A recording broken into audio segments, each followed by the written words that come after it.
On this episode of Overthinkr, we're talking West Coast IPAs and fresh hops with Zak Schroerlucke from Crosby Hop Farms and Ben Edmunds from Breakside Brewery. We're going to learn about the best of Black IPA Awards coming to a city near you soon, right here on Overthinkr.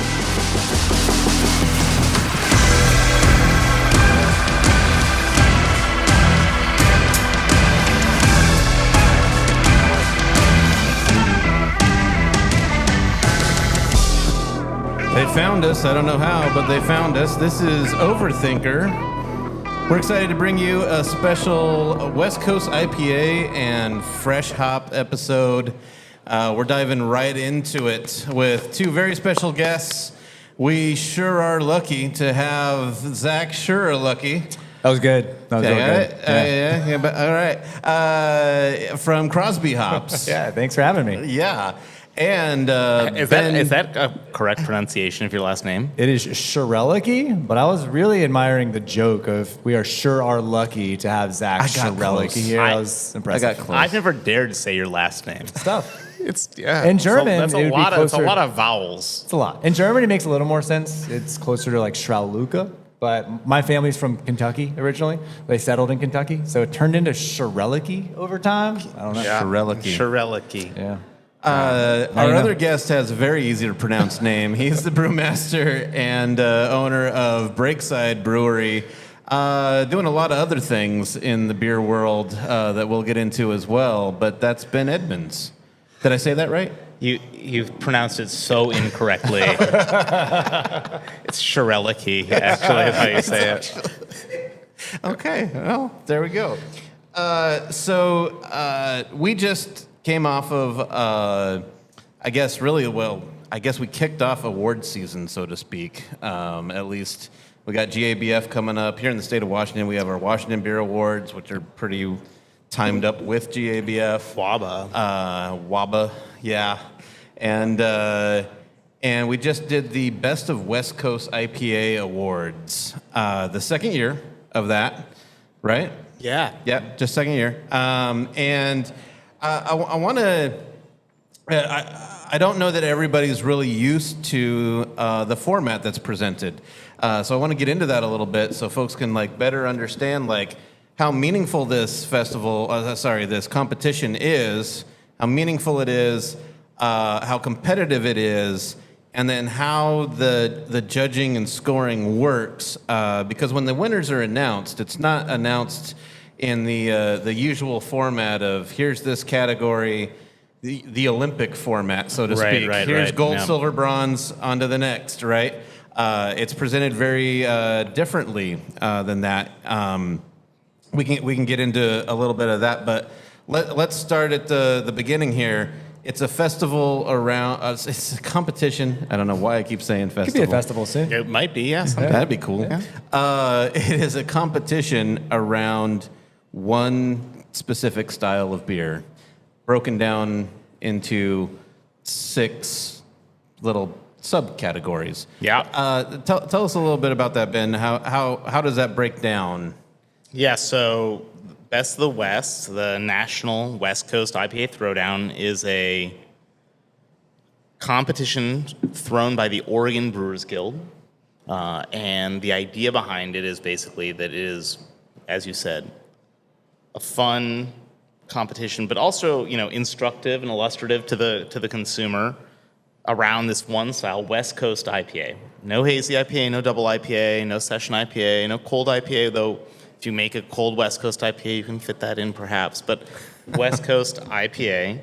And really, in my mind, if we take the 10,000-foot view on this, beyond it being I'm a industry guy, so part of this is to support the guild, which is the trade group for our small breweries in the state of Oregon, and so in that sense it is just simply a benefit to the industry.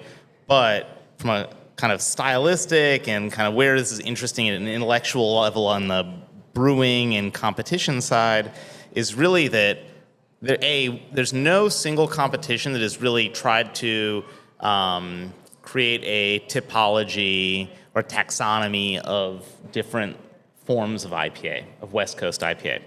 And second is that this is the most popular style of craft beer in the country still to this day. And a lot of other competitions just give a gold, silver, bronze, the Olympic set. But the sandbox, the depth of quality in American IPA is so great. It would be like going to Bordeaux and saying these are our top 3 Bordeaux blends, right? You know, it would it's a disservice to the quality and breadth, the breadth and depth of quality in American brewing to only look to 3 beers and say these are your 3 medal winners. So the idea is to really highlight the quality and breadth of what's being done in that space right now. I like that. I like that.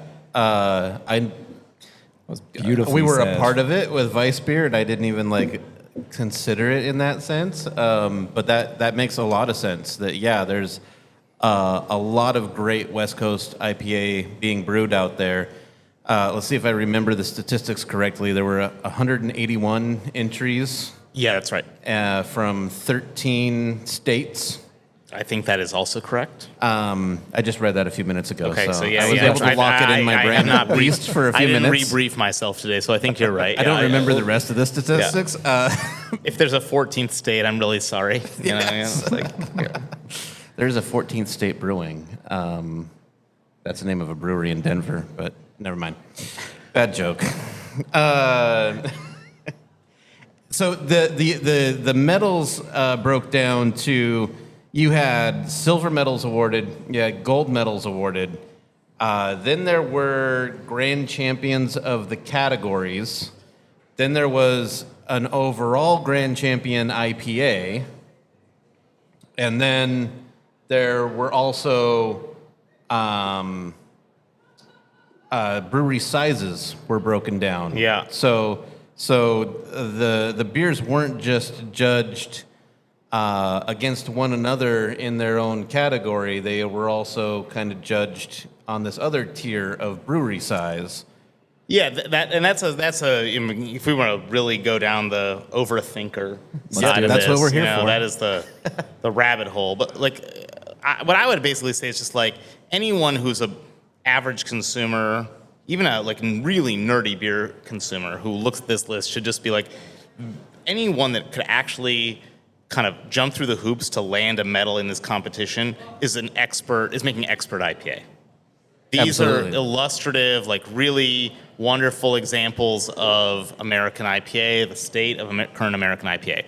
But yeah, we do some things that are kind of distinct and fun to look not just at like the sub-styles of West Coast IPA, but also to look at, who's the best small brewery, who are producing this at the mid-sized brewery, who are the supermarket breweries, and I would conclude, we're a supermarket brewery, it's not a negative thing, like who's in that space at that level, who's frankly still hanging in the top tier. That regardless of size, regardless of subcategory, the hoops you jump through to get a medal at this competition point to consistent excellence across. I mean, the silver medal beers were vetted by 18 different judges.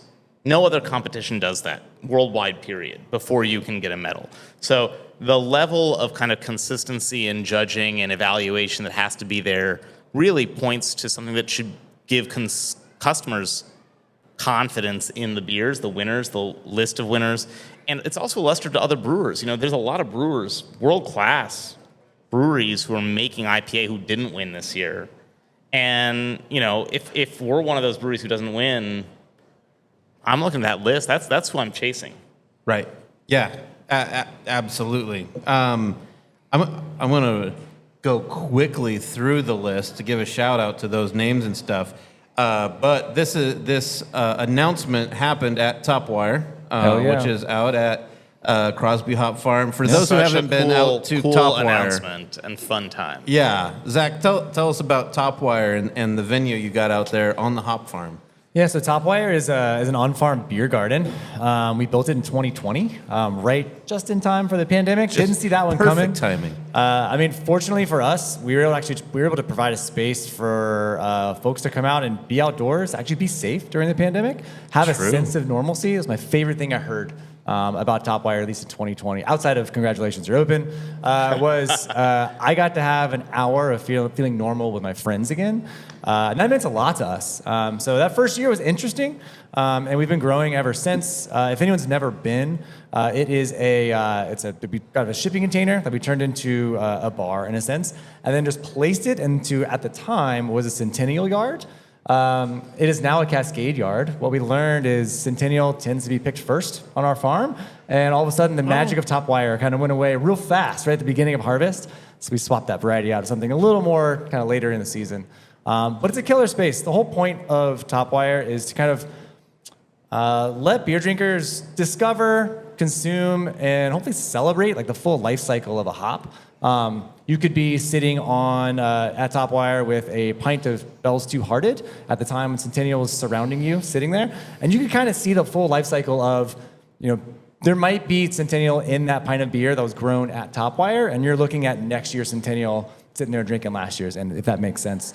It was a place for us to tell stories about hop varieties, educate beer drinkers, and then also become the customer of our customers.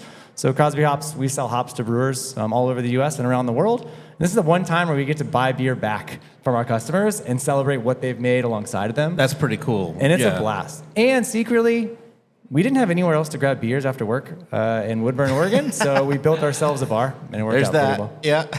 No, that's got to be awesome. Can I just say, there's literally no other place on the planet like it. I mean, there's not a bar in Yakima like it. CLS Farms runs a bar for brewers during hop selection that is basically a version of it, but that's a not little open to the public. speakeasy Yeah, kind it's a of little a thing. speakeasy situation. Sorry, CLS, if I just blew up your spot. But there's nothing in Idaho like it. There's nothing in Yakima like it. There's nothing in the Hallertau that I'm aware of that's like it. Yeah. And the idea to connect people, consumers and brewers and just like beer lovers to the agricultural reality of the beer. I mean, it's truly unique worldwide.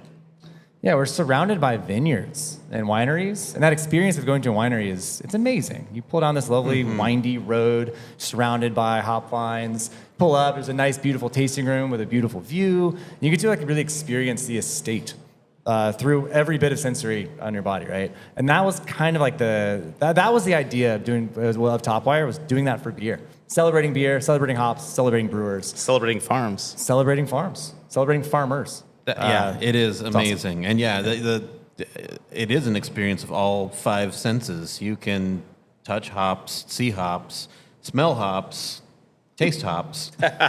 It's all right there. Yeah. I guess you can hear hops a little bit. You can hear them. You can hear the tractors running. Yeah. You can hear, if you're coming during harvest, you can hear the machinery running. You hear the top cutter going by sometimes. Or something. Boing. Yeah, fun.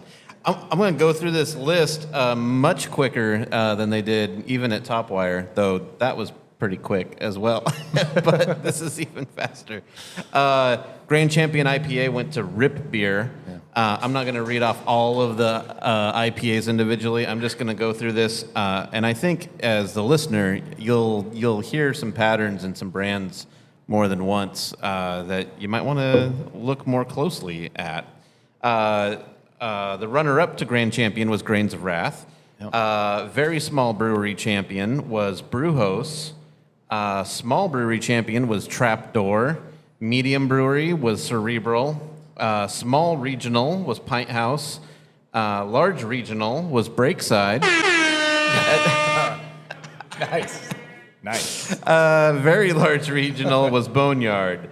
Champion for traditional American IPA, McMiniman's Old St. Francis School, there in Bend.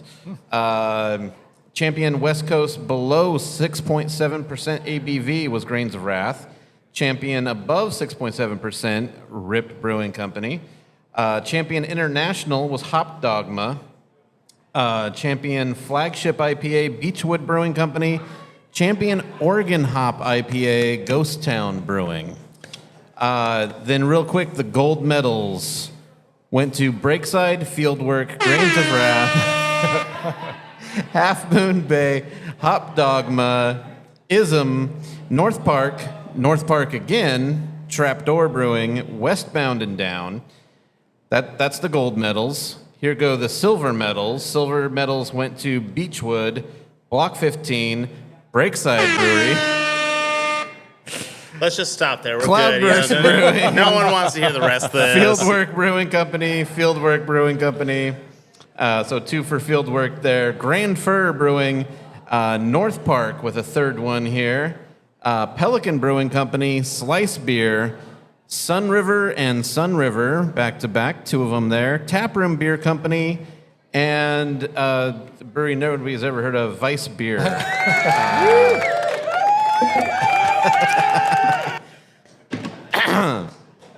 No, I can't tell you how stoked we were to win that, and I saved you guys the last 2 cans in existence of that batch. Oh, awesome. That we can Thank you. taste here tonight as well. Yeah. Can I ask a question before we move on from the awards? Can you talk about judging at all? Yeah, sure. What would you What like was the to know? process for this? I know we had 18 judges in Oregon, outside of Oregon. Yeah. So if anyone wants to talk about this with me offline ever, I will nerd out about this. It's not great content for even maybe if you're in the High-level worst view. traffic jam ever. Right. But what I will say is that every beer in order to get to contention for medals, right, goes through 3 tables. Okay. Table 1, Table 2, Table 3, or we call it A, B, C. Table A, B, and C all have the same flight of beers. That might be 8 to 12 beers within that flight, Okay. all of which within the same category. The judges on that flight, the 3 judges are going to then evaluate the beers and amongst themselves determine which 3 are their top 3. Okay. Table A, B, and C each do that same process and do not consult with each other. And then they each choose their beers. Okay. Any beer that advances out of that 181 has to have been chosen in the top 3 on that initial flight by 2 or 3 of the flights. So if you get 0 votes, obviously you're done, right? If you get 1 vote out of the 3 tables, sorry, you were close but not there. But you get 2 or 3 of the tables advancing you, that's then what you do. So at the end of the day, 57 of the 180 beers kind of met that initial criteria to advance on to a second round of judging. So 9 judges on every beer, first round. You need 2 of those groups to advance you on. Okay. All right. Amazing. Yeah. That was it. How about judges? Did you have folks come in from out of town? Or just keep 5 it Oregon? states, yeah. 5 states. That's what I thought I read. Yeah. That's really cool. Yeah, they were the 5 states that mattered. Yeah. Okay. All right. Okay. All right. Washington, Oregon, California, Colorado, Texas? I mean, if we count, I guess. Thanks, Robert. Okay. Very specific. Yeah. Was that the 5th? Did I name all 5? You were correct. Yeah, oh, okay, 100%, good. yeah. I was waiting for the affirmation there. Yeah. No, that's correct. Cool. All right. No, it's an incredible competition that obviously a lot goes into it, and it's well respected in the industry. I know. Yeah, and I think here's the thing. Everyone makes IPA. Every single brewery. There's 9,000 breweries in the country. Yep. Everyone makes IPA. Some make hazy IPA. Some make West Coast IPA. Some make Minnesota Midwest Red IPA and variations within that kind of spectrum. Cool. As a consumer, we're industry folks. I don't often pay $7 or $8 for a pint of IPA. Mm-hmm. But I think we can also all agree, reality is that there's a lot of bad IPA out there. There's a lot of mediocre IPA. Just like there's a lot of mediocre cheese in the cheese industry, there's a lot of mediocre milk, a lot of mediocre bread. It's not like a problem specific to beer. So to celebrate the top producers, again, is to try and elevate people who are at the top of the game, tell consumers, go to these examples, have them, and really celebrate the fact that there is this huge quality there. But we all know, from a business side of this industry right now, it's a mess out there. It's chaotic. If you're a consumer who's not into beer, but you like beer, but you don't know anything about beer, finding a good IPA, a high quality beer, can be It's overwhelming. really difficult. Yeah. and I don't know, we're probably contributing to the noise in somewhat in this, but that's really ultimately the end of the day thing that I want is I want someone to go into buy a beer, whether it be at a brewery, a supermarket, a C-store, wherever else, and have some confidence that I'm choosing an IPA that I'm slightly informed about because this is the most popular form of craft beer. And great IPA is glorious, and Yeah, bad it is. IPA is pretty atrocious. This is true, and I want to touch on that. Yeah. There's a couple, I think, misconceptions about IPA and specifically West Coast IPA on this first one that maybe you can both help kind of clarify for me. No pun intended. But West Coast IPA does not just mean clear IPA, does it? I think that's an aspect of it. I don't think it's just that by any means. Right. Yeah. A West Coast IPA can't be hazy, Correct. but not all clear IPA is West Coast IPA? Or is it?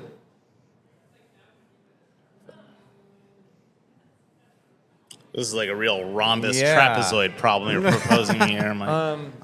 I have some thoughts on it that I'm like getting into the really breakdancing curious conversation here soon. I don't think that West Coast IPA, in my mind, West Coast IPA can be clarity. Some level of clarity is important, but is all clear IPA West Coast IPA? No. No. Because there was a time when, especially I think here in the Pacific Northwest, like, I don't know if we call it Northwest IPA or American IPA, but caramel malts and very orangey, leaning on red hues were happening. And those kind of IPAs still exist, and they can still be made well. Would you call that a West Coast IPA, or does West Coast IPA kind of stem from? I've heard a lot of brewers point to Vinny when he was in San Diego at Blind Pig as being kind of a groundbreaking moment when he started making West Coast IPAs with almost entirely Pilsner malt. Is that do you feel that way?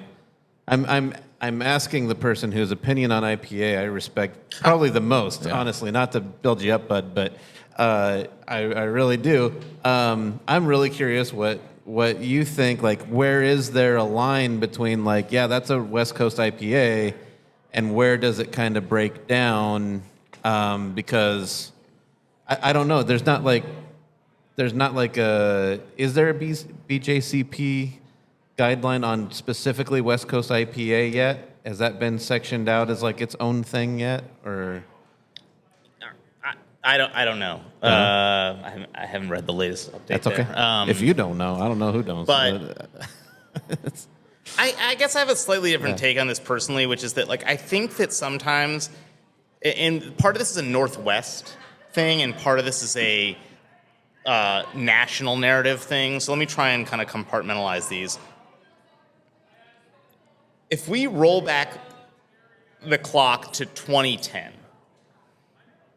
Yep. I think that there are a very, very, very small number of producers who are executing, not talking about, executing aromatic IPA that would sit with what we think of today as IPA, right?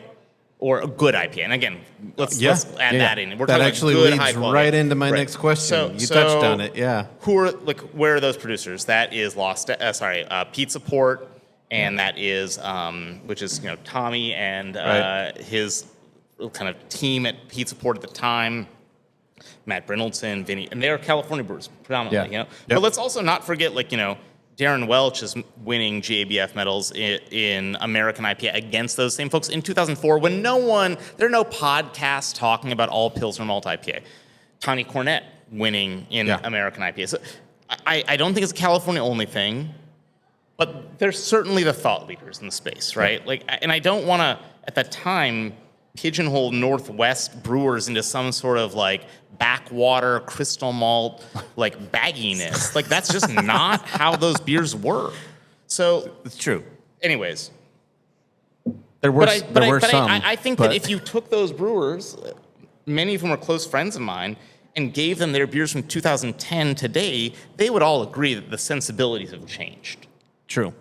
And there's a differing level of modernity or kind of expression in those beers. And we can talk about, if you want to get into the technical side of why that might be, I think there's a lot to be mined there. But I don't think anyone goes back to 2010 and says, oh, no, I was brewing 2024 West Coast IPA in 2010, and the rest of you were all like grandpas, you know? I just don't think that's the case. No. Okay, so that, No. if we periodize it to that for a second, let's go there. Yeah. Then what happens is this bizarre narrative where hazy IPA supplants what's happening on the West Coast as actual use of hops. Oh, man. Hop had never been used by another brewer correctly until Treehouse or Trillium opened in 2015. I remember that. Right?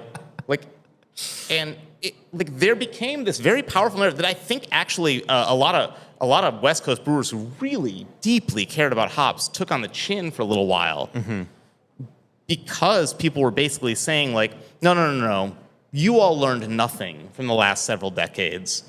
It's actually what's happening in Boston and Moncton right now. That's where it's at. Have you been to Portland, Maine?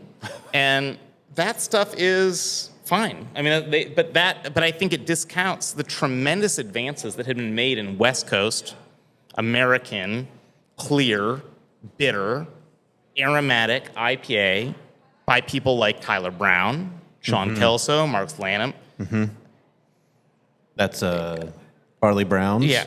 And 10 Barrel. Yeah, and those, like, the things that were being done, Matt Cole, like, people who were making huge advances in American IPA that was kind of in this tradition. We didn't have to swerve way off to haze. But there were some lessons to be taken, ultimately. And so we've ended in this place now, some years later, where we're telling the story about West Coast IPA, modern West Coast IPA, in the shadow of hazy IPA. But I would actually argue that the real story was happening all along. And that started not without crystal malt. It didn't happen without, but the evolution was not interrupted or fundamentally changed by what happened elsewhere. But we should look at this trajectory of West Coast IPA as a more continuous narrative from the early aughts to now, and not think about the emergence of it as something that is a Pilsner malt only, New Zealand hop driven, post-Mosaic Citra phenomenon. Right. It does a real disservice to the people who were the kind of thought leaders earliest in this space. So to me, Absolutely. sorry, I'm really on a soapbox right now. I love it. But I will keep going on fantastic. it. So what was the original question? It was basically like, what is the... So trying to define West Coast IPA, which... Yeah, so okay, great, thank you. That's actually good. So I can get back to that. What is now being called West Coast IPA, I think should be viewed as the kind of most contemporary expression of that tradition. Okay. I like that. Like, you are connected to I like that. Blind Pig. You are connected to the Caramel best malts beers, and IBU wars. the balance of those beers. Okay. But our tools are better now. I mean, frankly, anyone, Yeah. like, if you're packaging fucking Bach in 2008, you were lucky if you had less than 1 ppm, like, shaken DO in there. Not 1 ppb, sorry, 1 ppm, like 1000x, right? So, like, no one was retaining great aroma in their hops then, in their packaged beers then. That's different now. It should be different now. So, I don't know. I get real fussy about this shit. So no, it's good. You're defining, I love like, it. the evolution of and art. so going. I want to just it segues into my other question was about the consumer that exists out there and may be watching or listening to this. available on They're, all they're your bored major after they heard the last 10 minutes spiel that I podcast gave. They're like, get this guy off. platforms, by the way, and on YouTube if you'd like to watch us. But 1.5x. that average consumer out there that says that for the last decade has maintained, I don't like IPA. Shouldn't they be? Shouldn't we invite them back to the table versus what they had a decade ago? Oh, 1,000%, yeah. Yeah, I really think like I talk to people like that in our own tap room often. That oh, what do you have that's not an IPA? And I'm like, oh, well, why don't you like IPAs? Oh, they're bitter and dusty and all of this. They have these. Yeah, they throw out these words that I'm like, oh, okay, so your last IPA was off of a warm warehouse store shelf in 2012, and I'm very generous to just be like, hey, cool, well, let's find a beer for you, and I'll throw a couple things in front of them, and 2 out of 3 will be IPAs, and they'll pick an IPA, and I'll go, yeah, you just picked an IPA, and they go, no way, this is an IPA. Yeah. It's just that much different than what they remember as IPA, because I think we went through this time, again, it's 10 to 15 years ago, that a lot of practices weren't there, both on the brewing side and even on the distribution side, the storage side, the shelf placement side, all of the SOPs we have in place now to ensure that great fresh IPA with great aromatics and great expression of hop flavors is readily available for you now. That's amazing. It's amazing to me that I can get what you see here. If you're looking on YouTube, we got Wanderjack in 19.2 ounce cans. We got a new one here from Breakside. Cowboys and Poets. Yeah. 2 West Coast IPAs that are pretty widely available out there if you're here in the Pacific Northwest. You can find these, and they're a great expression of hop character. They taste amazing, and you can get them in the grocery store within a few weeks of when they were packaged instead of 3, 4, 5 months later, which I mean, might not be as ideal. And I think there's a second dimension of that too, which is that, and at the risk of undermining my own kind of enterprise and business here, it's like, most of the interesting stuff being done, the really kind of quality leading space in American IPA is being done by small breweries, because it's fundamentally a beer style that needs freshness. It needs babying, and even, if we sell a lot of beer in large supermarket chains, we get it there as fresh as we can, which oftentimes is less than 30 days. And I know still that the beer that we sell at our own locations is going to be better than that beer at that other space, right?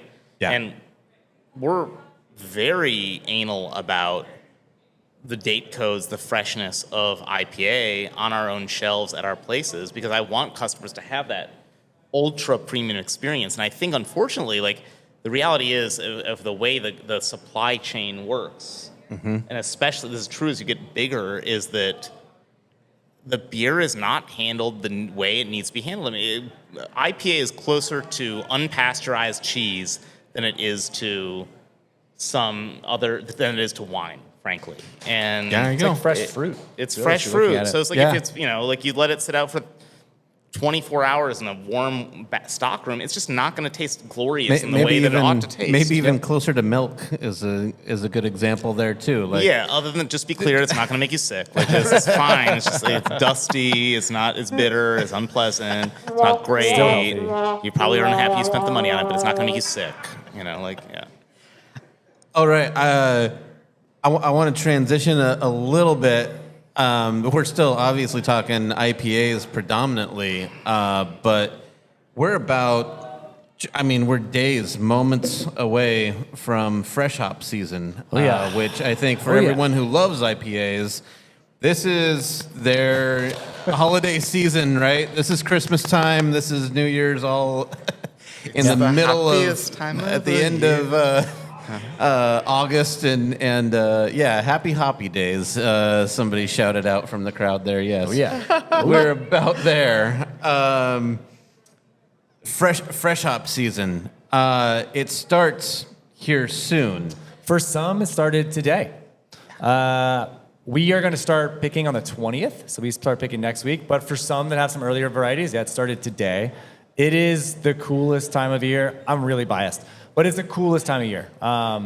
It's just like, I don't know, I call it a ceremony for most brewers. It's definitely a ceremony for us. For us as a family farm, we've been growing hops since 1900. So this is our 124th, 25th, kind of depending on who you ask, hop harvest. So there's so much heritage and history to that. 124 years of harvesting hops. There's been a lot of different uses for hops over those years, or how hops are used. How they've been used, Yeah. yes. Where they go, no. No, yeah, it's yeah, pretty yeah, yeah. much Where they- one it's- direction, it's which is all going to beer. brewers.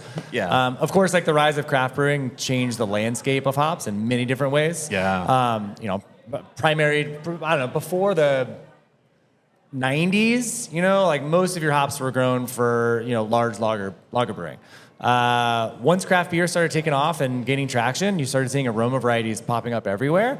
Hop breeding changed. The amount of proprietary hop varieties that began to get released increased significantly. And here we are in 2024, and the amount of hop technology that exists on the market is unbelievable with downstream hop products. For anyone that's paying attention, feels like there's a new hop product, I don't know, at least every month, if it's not a new variety. So for average Joe, the hop products, like some of those names that you're hearing right now, well, you hear Cryo, CGX, Incognito. Those are things you started hearing probably, I don't know, 4 or 5 years ago. Yeah, for some, maybe even earlier than that. But yeah, generally out in the public and like on the marketing side, making it onto can labels and describing it as part of the product that's been delivered to consumers, probably 4 or 5 years ago, it really started hitting. And now we're seeing hop oils and hop keef. Oh yeah. What is hop keef? Depends on who you ask. Okay. In my Right. opinion, I don't know, hop keef would be more in a powder form, but I think there's a product on the market right now that's in liquid form. Yep. So it depends on who you're asking.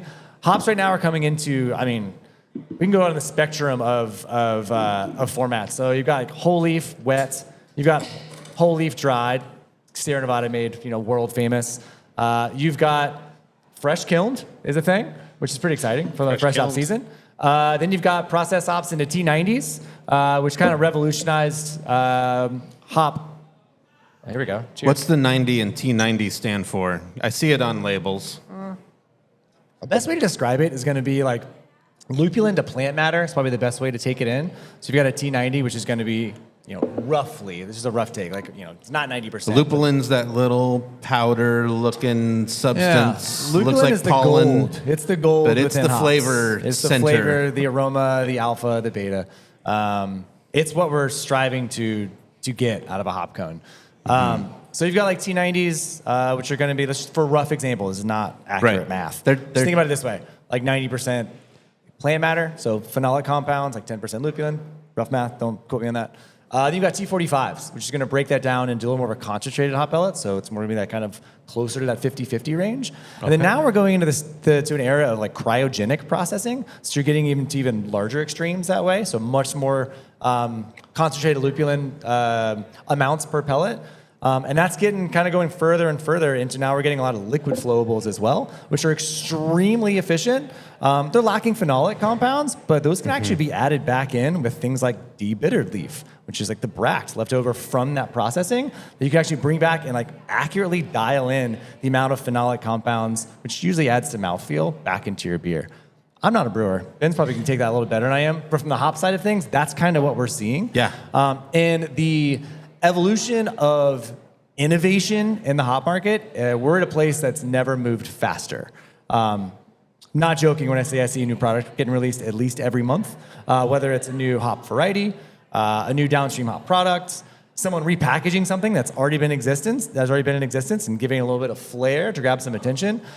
It's thrilling, it's exciting, maybe a bit confusing at times, and I think we're all kind of figuring out what matters most to a craft brewer?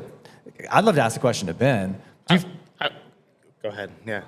Do you feel like you have the tools that you need to make absolutely fantastic craft beer, or are you still looking for the next great tool that could innovate your beer? What are you looking for in the next great hop product? Yes, and the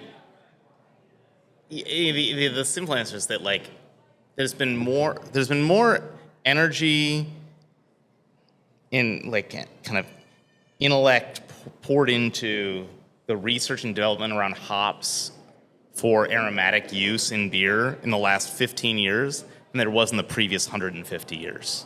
And 100%. the way that we're as brewers, we reap the benefit of that because there's some very, very, very smart people and savvy marketing people who are working on this, and it's created the pantry that gives us so much more ability to your point, Zach, land exactly where we want. Yeah. I have no excuse now. I have no excuse for undesirable, weird woodiness in my beer because I could have chosen so many different forms of that hop to achieve the flavors. The negatives are on me, and the negatives are the polyphenol, functional polyphenols that you might encounter. It might be a particular varietal specificity. It might be a terroir thing. There's so many ways, but that's why it's fun to nerd out about hops right now in a way, because the pace of learning is so great, and it's unmatched in any aspect of beer. I would actually challenge anyone to say that we've learned more about beer since the 1880s when pure culture yeast was isolated in Copenhagen. That would be maybe the next decade. That was probably pretty cool. But right now, what we're learning about hops and where we've gone with hops is on that level, and nothing else matches it. I think it's safe to say what we're tasting on a day-to-day basis at great breweries who are on top of their game, what you're tasting is unlike anything they called beer 100 years ago or even a decade ago. And that's 1,000% the next. It's it's not also just intellectual kind of debate. It actually makes the beer taste better in front of people. Yeah. I mean, we talk about the beer boom happening from 2010 to 2014, that we saw all these breweries opening, and it became almost like a music scene of just people were. It's a good analogy. Yeah, people were just excited about this new genre that had come out that was the craft brewery, and it was just going crazy, and yet really the best of it is happening right now. Right now, what we're tasting and what we have access to is better than what we had 5-10 years ago, much less 20-30 years ago, which is super exciting. I want to get back to the topic of fresh hops, though, because I think there's a little bit of education to put out there for your average consumer.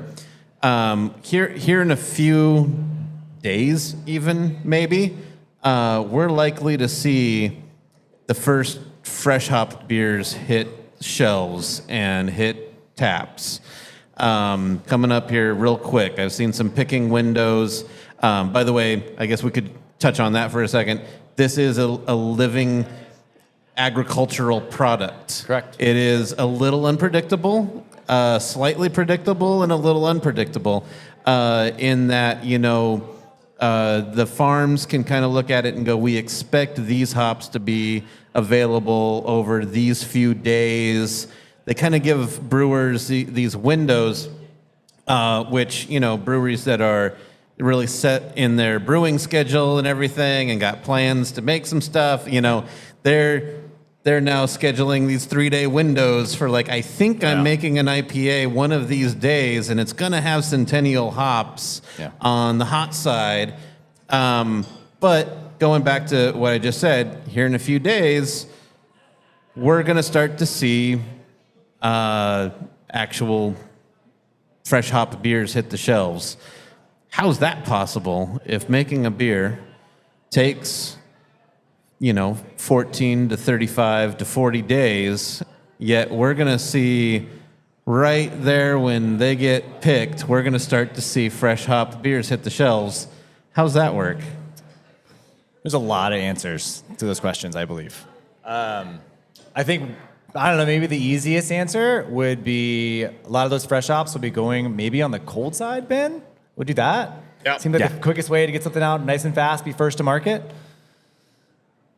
So for those listening, what that means, basically the beer's been brewed, fermented, it's maybe even been transferred to Bright Tank, it's kind of conditioning, and we're adding cold side hops, meaning post-fermentation hops, really right before the beer is packaged. So the contact time of those fresh hops in that vessel is a brief contact time, but it's going to give you an essence of that freshness, that some of the maybe a little vegetal kind of flavor to it and things like that you expect from fresh hops.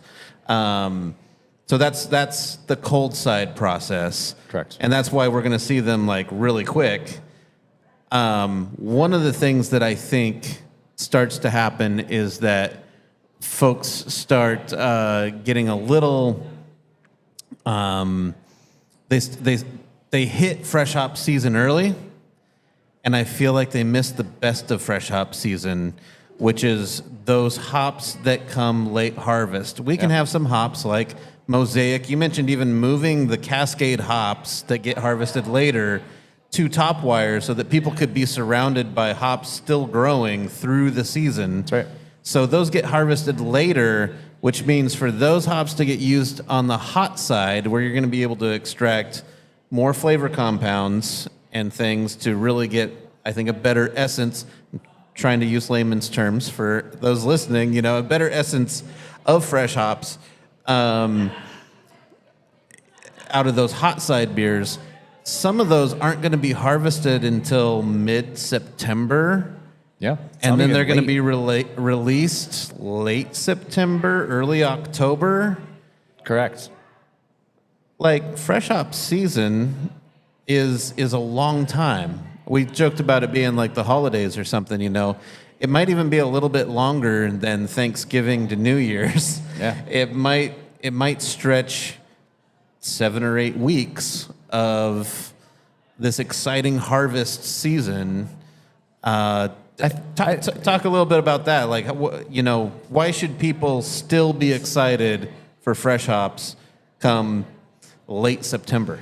I think there's always a race to be the first brewery on the shelf or first available on draft with your fresh hop beer, which is cool.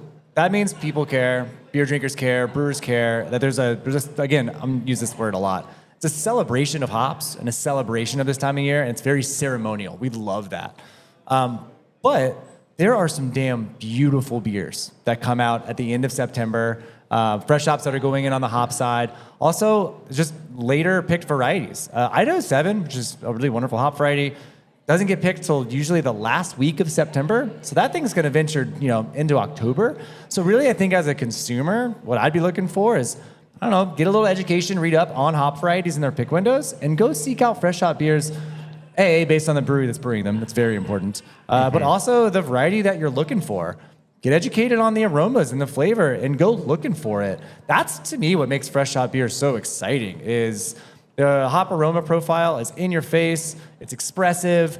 You're not seeing too many 100% fresh hop beers on the market. So you're using some really cool late harvested fresh hop varieties in that beer, but you're also seeing T90s and other concentrated hop products as well being used throughout the beer as well, the recipe. So you're getting this like really unique concoction of flavor, especially with those phenolic compounds that come from fresh hops. Super unique.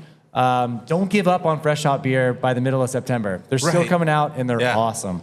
So we always celebrate those later releases too. Absolutely. Yeah.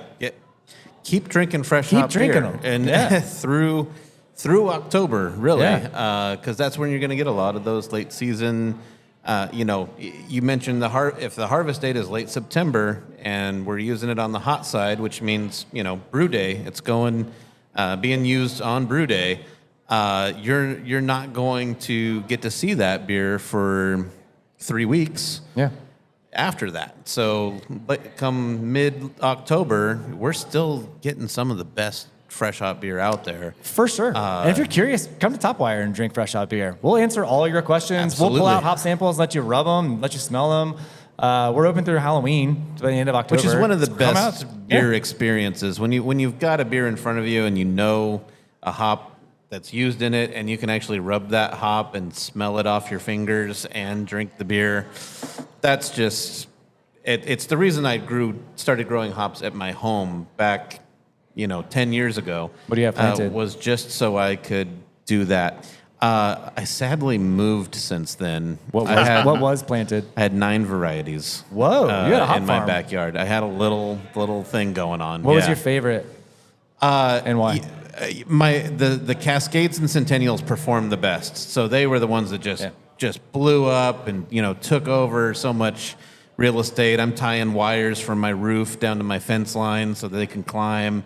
It made kind of a canopy of hops out of just those 2. But I had all the ones you can get at the homebrew shops. Mount Hood and Fuggle and Hood's one of my favorite Kent Golding. Sterling, I had, so all that good stuff. Chinook, yeah. Ben, what's your favorite fresh hop variety and why? I don't think I have a favorite. What are you excited about this year and why? All of it. It's all exciting. I mean, it's that's the thing. It's kind of it's Christmas for a month. Yeah. Of harvest. That is. Yeah. I think that there's something to be said for the potential. You're as a brewer, you're working with a farm, you're working with a varietal, and some years that expression is there, and it's beautiful and it's bright, but it's always kind of surprising. It's a little serendipitous. I will say, if I could only have one farm's single varietal for fresh hop, and I'm going to look you in the eye and say, sorry, it's not a Crosby varietal. It would be Gail Goshi's Crystal. Yeah. I would use that. Interesting. Yeah, if I could have one left, one forever. Yeah. Gail Goshi grows the best Crystal. It's not the best aroma hop the rest of the year, but there is something magical in that hop. And yeah. What do you pull from it? Linen? What do you like? What do you get? Did you say linen? Linen. Linen would be awesome. I thought you were going all Jamie Bogner, like New Zealand hops smell like structured linens. But what's the thread count? Yeah, what's the Egyptian wool here? Egyptian thread. I think that it is just very. It's that beautiful balance of other than a description of fresh, it's like purple fresh. I mean, Jamie Floyd was the one who convinced me on this, 15 years ago with total crystallization. The best version of Total Dom I've ever had was fresh hop crystal Total Dom, total crystallization, Gale's crystals. And we've done it in double Wanderlust, we've done it in regular Wanderlust. It's won a ton of OBA medals on those hops over the years. Like it is there's just something fresh, bright, green, beach grass, sea breeze, minty, basil, whatever whatever kind of that fresh green attribute is, but without going toward vegetal, stewed, composty. And it's just a beautiful hop. Gail's also a really cool person, so I'm very okay with that answer. Okay. Very okay. Yeah. All right, I got one more little segment here before we wrap things up. One of my favorite segments. I want us to imagine for a moment what things might be like in an alternate dimension. Into the multiverse. We're going into the multiverse, which is where we imagine what beer might be like in another dimension. What I want to ask you is, we just had the Best of the West Coast IPA Throwdown. What if we had the Bobas? The Bobas. The Boba Awards, the best of brown ale. Sure. Yeah, I love brown ale. I'm a fan. But what would that look like? What does that world look like where we are celebrating brown ale on the same level of West Coast IPA? We do. I mean, that's the whole point of why there's a right. Well, that's why there's a GABF category too. Actually, for brown ale, there's more for brown ales than there are for various expressions of Southern Hemisphere hops and IPA, which is a criminal decision to me. But there's plenty of brown ale awards to be had out there. There are plenty of brown ale awards. I want to find the world-class brown ale producer who's not getting their day in the sun. Like, show them to me. Who is it? Zach, do you want to live in a world with where the best of brown ale awards are a thing? Absolutely. I love that style. Okay. But I started working at a brewery when I was 20 years old. My first beer, like real craft beer ever, was Georgia Brown from Sweetwater Brewing Company. And that you could say was the beer that changed my life. Okay. Yeah. Okay. A brown ale. I never stopped working there changed after that Zach's first day. life. Never left the industry. And Ben Edmunds just has said on the record that we celebrate brown ale in America Sufficiently. at the same level, if not better, than we celebrate IPA. Proportionately, sufficiently, probably too much. Let's again find me, name the names. I will have the conversation with the people. Well, Sorry to anyone in Montana. to put a little button on this, I try to stay away from self-promo, but you might just see a fresh hop brown ale. Oh, you're doing a fresh hop brown. We're doing Out there fresh in hop the black world. IPA. That is I am waiting. Very good thing. It's in the can. Thank you. It's Corey from Moxa who was on the podcast Yeah. last. Yeah. You guys did a fresh hop black IPA. Yeah. That's That's not awesome. fresh hop yet. Soon Not to be. fresh hop yet. It is a black IPA currently. It Okay. will soon be a fresh hop black IPA. Are you doing both? Or did you do like a batch of each, or it was intended to be fresh hop right before the event? Not even I have the ability to make that much black IPA. That cannot happen. You know, it is a limited Okay. product. So Okay. yeah. How about the Black IPA Awards? Let's do that. The Biobas. That's what you want. Yeah. The Bioba. the Bobias. You know. Bobias. Yeah. Okay. You heard it here first. Black IPA Awards are coming up. The Cascadian Dark Awards. Are you calling it that? What are you calling it? Black IPA or Cascadian Dark? We've always called it Black IPA. Yeah. I'm fine with CDA, that whole thing. I just don't care about that too much. Okay. As long as the beer's good. Yeah. Yeah. As long as the beer's good. Well, that's Speaking it. of good beers, Go ahead. This beer is awesome. this is tasting great. Can you tell us about Linoleum, even though there's none of it left? This is really a lovely, catty, modern West Coast IPA. Clearly has zero connection to any beer that's ever been brewed in the Northwest. It's only California and East Coast inspired. Because that's where real IPA came from. Okay. Now this Linoleum's a West Coast IPA that we originally did. We brought this. It happens to share the name of a NoFX song, so we took it to Punk and Drublick. And that was kind of the beginning of it, but we also knew that timeline lined up with the West Coast IPA Throwdown. So it's one of 3 beers that we brewed very specifically for that. It features Mosaic T90s. We talked about T90s earlier. Cryo Mosaic, Citra T90s, some Citra Dynaboost, and Simcoe T90s. So we kind of went with the holy trinity of West Coast IPA hops in Citra, Simcoe, Mosaic. And a That's lot what of I hop refer technology to them in there. at. It's a lot of downstream product. That's cool. Yeah, Very modern. there's some new world stuff in what's really kind of like a very straightforward. Those 3 hops being in a lot of the West Coast IPA that we drink in the Northwest. Just really tried to modernize that, and really proud of it, and really excited that it brought home a silver from the IPA Throwdown. Lovely beer. Thank Truly. you. Yeah, That really, means really, really absolutely a lot. super expressive hop aroma on this. So yeah, it was and great carry across the palate. I think that there's so many IPAs now. I know we're at the end of the show, but like there's a lot of stuff that's kind of like punch you in the face aromatically, but then can't maintain. It's a Right. It shows up, but doesn't continue. It doesn't improve. And really great hoppy beer of any era, I think, has to be has that intensity of hop character. We're really honoring the hop. You want it across the palate, and this beer has that. So great work. Thank you so much. Our head brewer here at Vice, Brian Hochran, cannot wait to listen to you say such Great things. work, Brian. Nice. Awesome. Well, that's it. That was Overthinkr.